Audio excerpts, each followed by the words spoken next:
गणपति बाप्पा मोरिया.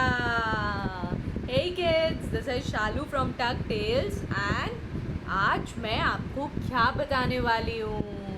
आज मैं आपको बताने वाली हूँ हम गणेश चतुर्थी क्यों मनाते हैं. आपको पता है हम गणेश चतुर्थी क्यों मनाते हैं? इसके पीछे एक बहुत पुरानी कहानी है. आज हम सुनेंगे वो कहानी. तो एक बार की बात है, चौथ के दिन भगवान गणेश जी का बर्थडे था. वो सुबह उठे और वो बहुत खुश थे. सबसे पहले उनको उनकी मम्मा ने हैप्पी बर्थडे विश किया, फिर उनके पापा शिव भगवान ने हैप्पी बर्थडे विश किया, फिर उनके भाई कार्तिकेय ने उनको हैप्पी बर्थडे विश किया.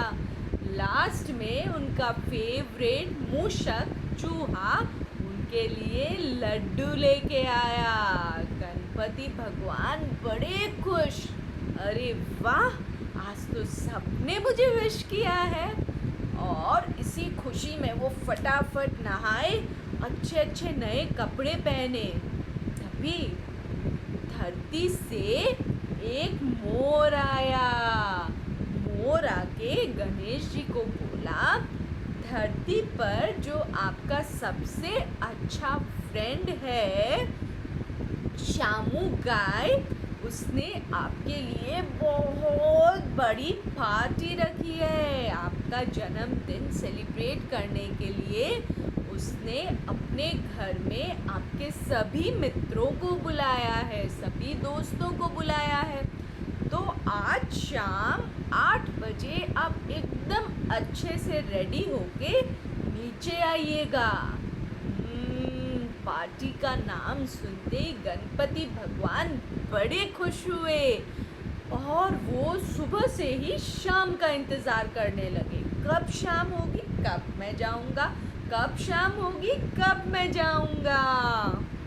ऐसे करते करते घड़ी में 6 बजे, शाम के 6 बजे, 6 बजते ही गणपति भगवान ने फटाफट अपनी सवारी मूषक को बोला, मूषक तुम अपने घर जाओ, अच्छे से रेडी होके आना. मैं भी अच्छे से रेडी होता हूँ, नए कपड़े पहनता हूँ और तुम्हारे साथ चलता हूँ.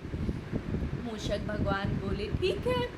गणपति भगवान ने अपने नए वस्त्र पहने, नए कपड़े पहने, अपनी सूंड को अच्छे से पोंछा, उसे डेकोरेट किया, मेकअप किया थोड़ा सा और पार्टी में जाने के लिए एकदम रेडी.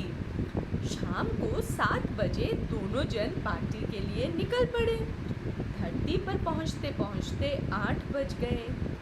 जैसे ही गणपति भगवान अपने दोस्त के यहाँ पहुँचे, उसका पूरा घर बलून से सजाया हुआ.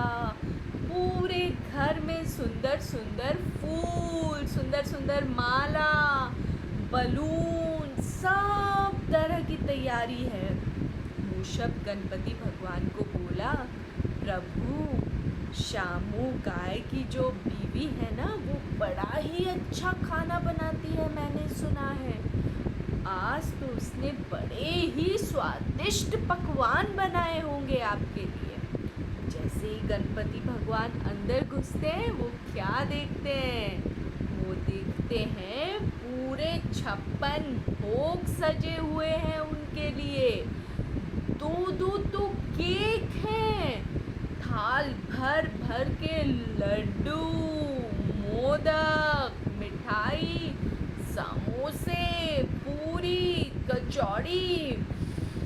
गणपति भगवान का सब कुछ देख के मुंह में पानी आने लगा और उन्होंने अपने मित्र को बुलाया और कहा, मित्र मैंने इतने अच्छे पकवान आज तक नहीं खाए, मुझे तो बड़ी ही भूख लग रही है.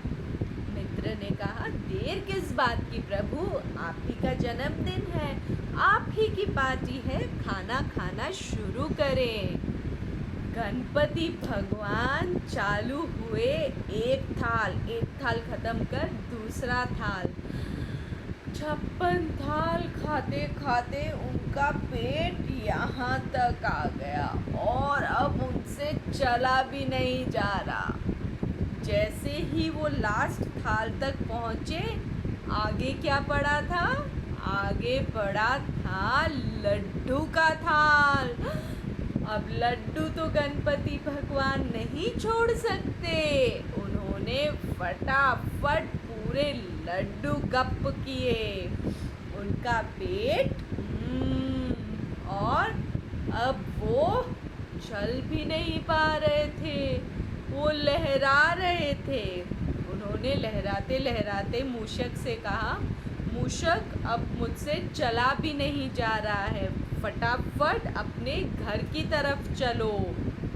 मूषक ने कहा, ठीक है प्रभु, आप बाहर तक आओ, मैं सवारी तैयार करता हूँ। गणपति भगवान ने अपने मित्र को धन्यवाद दिया और वापस अपने घर की ओर चलने लगे। जैसे ही वो मूषक के ऊपर बैठे, क्या देखा मूषक ने?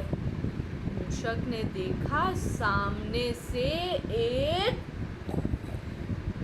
सांप आया। सांप को देखकर मूषक पूरी तरह डर गया और पीछे भागा। जैसे ही पीछे भागा, गणपति भगवान गिर गए।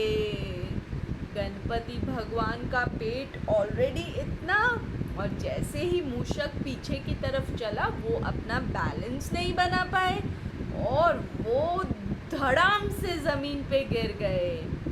जैसे ही वो धड़ाम से गिरे, ऊपर आकाश में बैठा चंदा जोर जोर से हंस पड़ा।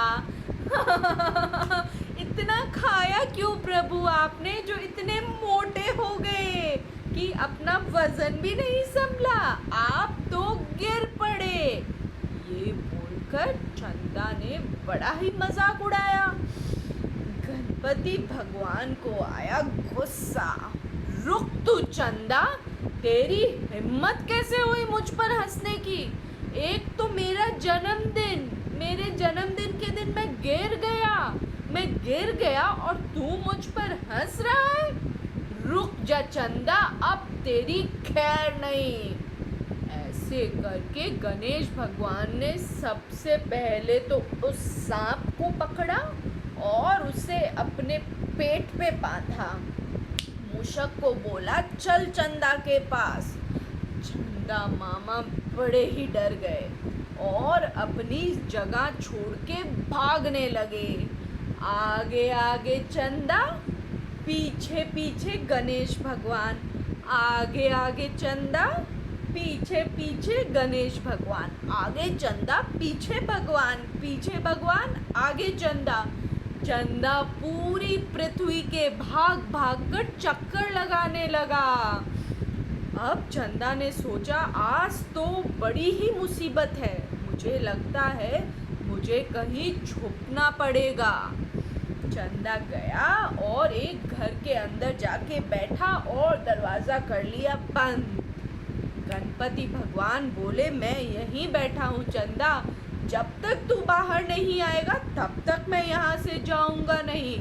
इसकी सज़ा तो तुझे मिलेगी, ज़रूर मिलेगी।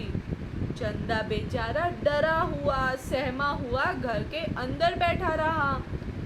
1 दिन बीता, 2 दिन बीते, 3 दिन बीते। इधर पृथ्वी पर चंदा के न होने से रात में बिल्कुल उजाला नहीं रहता।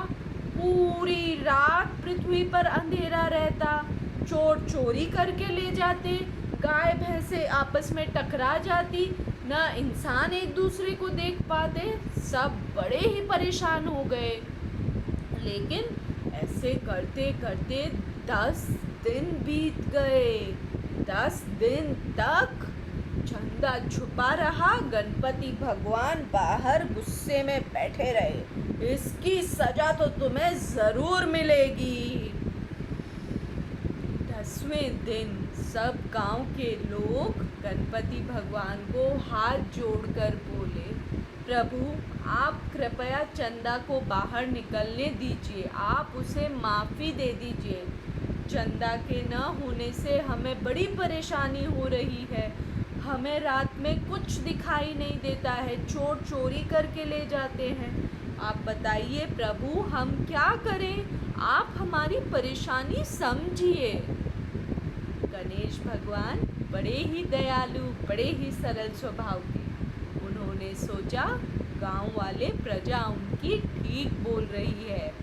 उन्होंने चंदा को बोला, ठीक है चंदा, मैं तुम्हें माफ़ी देता हूँ, लेकिन इसके साथ तुम्हारी सज़ा यही है कि चौथ के दिन यानी मेरे बर्थडे के दिन कोई भी तुम्हें देखेगा नहीं, कोई भी तुम्हारी पूजा नहीं करेगा। अगर किसी ने तुम्हें देखा तुम्हारी पूजा की तो मैं उसे पनिश करूँगा। तो बच्चों समझ में आया हम क्यों मनाते हैं गणेश भगवान का जन्मदिन। चौथ के दिन गणेश भगवान धरती पर आए थे अपना बर्थडे मनाने। 10 दिन तक यानी चतुर्थी तक वो चंदा मामा का पीछा करते रहे और चतुर्थी वाले दिन वापस अपने घर गए। तो इसीलिए हम भी गणेश चतुर्थी पूरे 10 दिन मनाते हैं। अगर आपको मेरी कहानी पसंद आई हो तो प्लीज़ चैनल को लाइक और सब्सक्राइब करना ना भूलें।